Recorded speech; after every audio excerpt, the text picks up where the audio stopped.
Ассалаумағалейкум баршаңызға. Іргетас құйғалы 1,5 жылдай уақыт өтті. Осы уақыттың ішінде канализацияны жүргіздік, ішін толтырдық, осынан да гидроизоляция жасадық. Ағарып кеткен күнге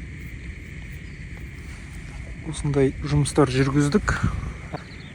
Осы этапқа дейін примерно 3 миллиондай ақша кетті. Көбісі комментарийға жазып жіберген, негізі фундамент 2,5 миллион теңгеге құйғам мен. Бір үйдің ақшасы кетіпті ғой, қымбат құйдыртыпсың ғой, ақша көп кетіпті ғой деген сияқты комментарийға қалдырып кеткен. Әрине оларды енді мен баптамаймын, әркім өзінің ойы ғой. Менің ойымша, енді үйдің ең мықты жері ғой фундамент деген. Сол себепті мен материалды барынша жақсы качествода алып, мен мысалы арматураларды 14-тік арматуралар российский производство осындайларды алдым. Китайскийді алсам да болатын еді, арзан түсетін еді, бірақ мен фундаментке ақшаны материалды аямадым, шыны керек.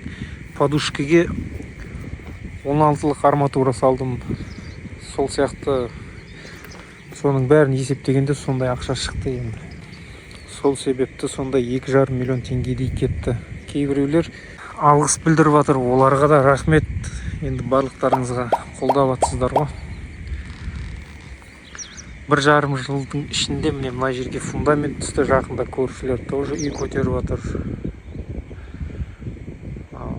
Мына жерде оң жақтағы көрші мынандай үй көтеріп қойды.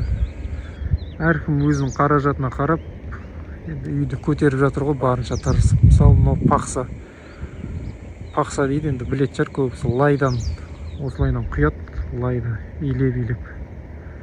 Бұл мысалы мынау бір 4 миллионмен ба 3 миллионмен бітіп тұр бұл үй. Осы крышаға дейін. Ал менде мына фундаменттің өзіне осы этапқа дейін 3 миллион теңгедей ақша кетті. Мысалы, мына канализацияға келетін болсақ, канализацияны құбырларды да жақсы качествода алдым. Астында хомуттары бар, оның болт қатыратын. Соның бәрін жақсы качествода алдым.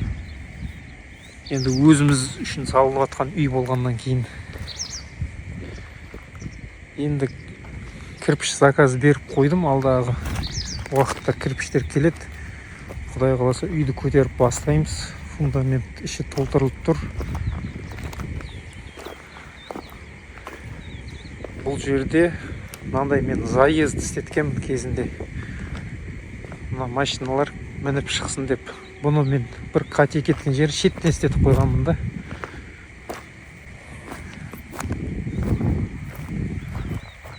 Көріп тұрғандай мына фундаменттің шетінен шығатын қылып істеткен. Негізі оны ортадан істету керек екен. Сол кезде ертең КамАЗбен кірпіш келген кезде фундаменттің ортасына барып, ортасына төгетті. Ал қазір мына шетінен шығады да, әрі қарай уже ортасына бара алмайды. Өйткені ортада мына арматуралар тұр.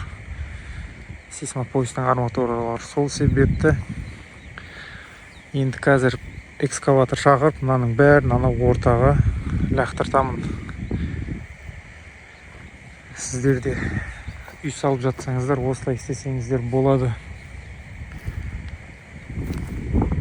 Кірпішті да штугын 60 теңгеден келістім. Полторашка кірпіш. Бәрі договормен. 16 мың кірпішке заказ беріп қойдым.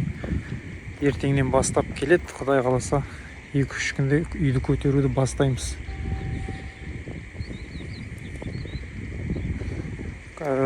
Жалпы фундаментке келетін болсақ, тағы да атта кетейін. Фундамент жер қисық болғандықтан үйдің алдыңғы жағының биіктігі фундаменттің 70 сантиметр болды. Ал арт жағы жер төмен болғандықтан 1:10. Алдыңғы видеоларды көрмесеңіздер, соны көрсеңіздер болады. Бәрі айтылған сол жерде. Ар жағы міне фундаменттің арт жағы үйдің 1:10 сантиметр болып шықты. Подушкаға келетін болсақ,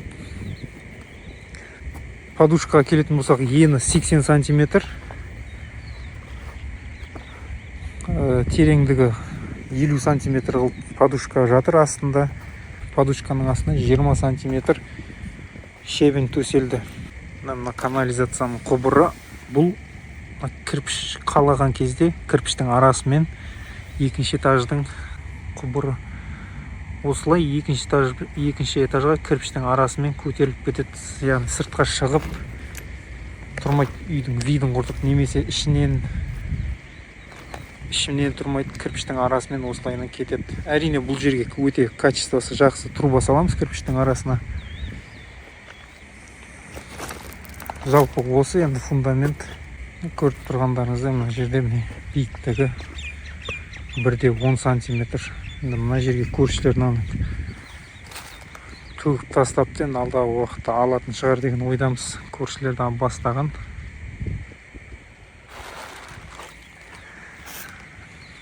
Жалпы осы арнаға тіркеліп, лайк басып, комментарий қалдырып кетсеңіздер болады.